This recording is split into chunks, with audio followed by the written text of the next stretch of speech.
Father Christopher likes to talk about the fact that I have such poor memories of whatever, names, whatever. But you know something that I remember well? I remember that growing up, it took forever for a year to go by. Forever. You would be waiting for something, your birthday, whatever it was, it took forever. Not so much now. Before you turn around, you're another year older, you know. But one of the birthdays that I looked forward to was my 12th birthday. And that's because my mother had different things you could do when you got to a certain age. And you had to wait. And I knew that when I turned 12, I was going to get my hair straightened, and I was going to get bangs. I wanted bangs so much. But even better, I was going to get to wear shiny lip gloss. I could not wait. It was like a little secret between my mom and me because she kept saying, you know, she's not sure Dad approves, but we were going to do it. So there we were. It's no surprise that one day walking through Woolworth, I saw a lipstick tree. It was just this, you know, thing with branches and a little tiny tube of lipstick at the end of each branch, all different kinds of colors, reds and purples, and it was almost my mom's birthday, and all I could think of is, I couldn't buy it for myself, but if I bought it for my mom,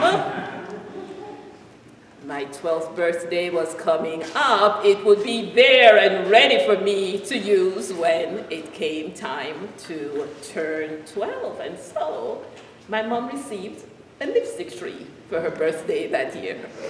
And she knew, and I knew, but I enjoyed that when I became 12. 12, I think, is about the time when a lot of children feel like, you know, sort of reach a new stage in life. Whether it's because it's going to be teens next or whatever it is, some more independence, whatever it is, it's kind of an important year. For Gyrus' daughter, it would have been an important time too. The story in the Bible tells us that she was 12 years old. But in her time, for a girl turning 12, you are marriageable age. She is the daughter of a leader of the synagogue, so, you know, her family has some status, some importance in the community. I'm sure that from the time she was born, there were other families with sons who were thinking this would be a good merger for my family if my son was betrothed to Gyrus' daughter. So she may have already, likely, probably, been betrothed. She has spent her 12 years practicing to be a wife and a mother, learning to cook, learning to weave, learning to take care of the house, maybe manage the accounts, maybe how to take care of children. This is what she looks forward to, whether with great anticipation, whether with some trepidation. But at 12, this is what is expected of her in that time and place. Yet Gyrus calls her my little daughter. Because for him, especially at this time when she is so vulnerable, he sees a precious little girl who, despite all he may have dreamt of when she was born, all the promises, all the hopes, she is now dying. He probably has tried everything. has called all the people who have the medical expertise of that age. She has probably spent quite a bit of money, but her life is draining away day by day. He's desperate. He's anxious. And he falls at Jesus' feet and begs Jesus to come and heal his daughter. At about the time that Gyrus' daughter was born, another woman in a community about 30 miles away, her life changes drastically as well. We don't know much about her life before, but the scripture tells us, and Mark isn't the only person who tells this story. Matthew also has an account of this story, and Luke, and they're very, very similar. So we know that within the early Christian community, this story was an important story that was told and retold and retold. But that woman began to bleed, not just for a week, not for a month, but non-stop. It's not just inconvenient. It's not just the discomfort. It's a fact that in her community, in her religious community, she has been rendered ritually impure, unclean, untouchable. To touch her at the time that she is bleeding means that you become unclean for a period of time. Imagine, she cannot go to the synagogue. She cannot mingle with the other women at the water well. She cannot go to the marketplace to talk to the vendors, to buy supplies.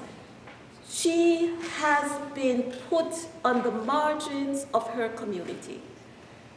Someone described her as someone who must have learned how to move in a certain way, tight, pulling her garments in so that she dare not touch anyone.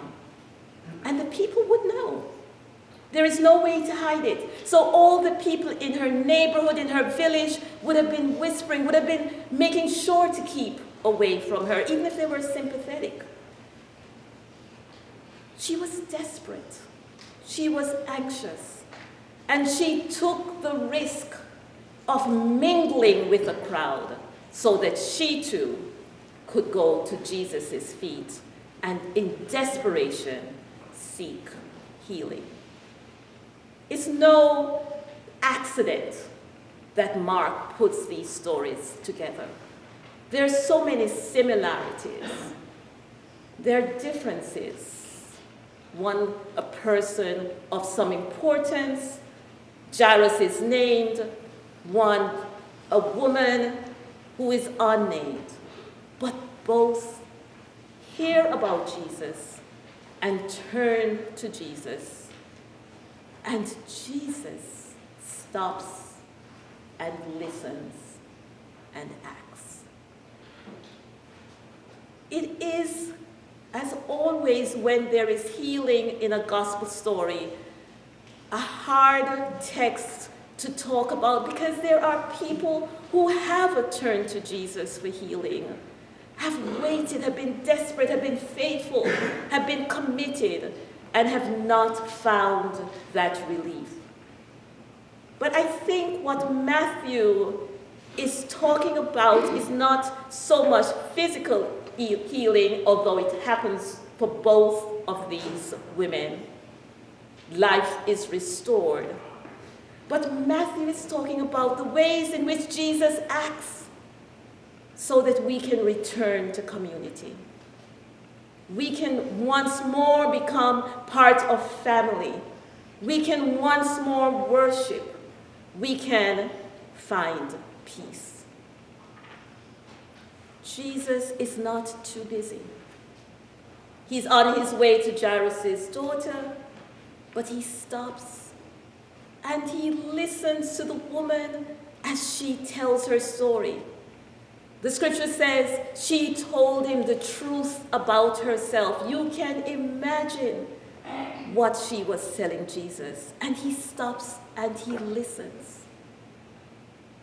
Jesus is open to being touched by us and to reach out and touch others. Doesn't care who you are. You could have been marked as untouchable. You could feel that you are unworthy. You could think someone else deserves this more than I do.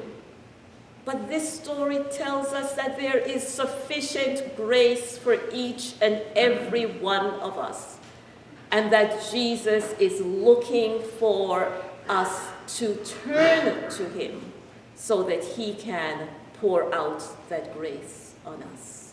We don't know what it might look like, but we know there is wholeness, there is peace, and there is love. He calls her daughter, and he calls her daughter in public. He has removed from her all the stain so that others can hear. He reaches out his hands and he touches that child. He doesn't withhold anything. And he says, give her something to eat. Restore her to the life-giving things that make her a person within her family and her community. Do not hesitate to reach out to Jesus. Do not think that you've waited too long. Do not think that he is not listening. He wants to be touched, and he wants to touch each and every one of us. Amen. Amen.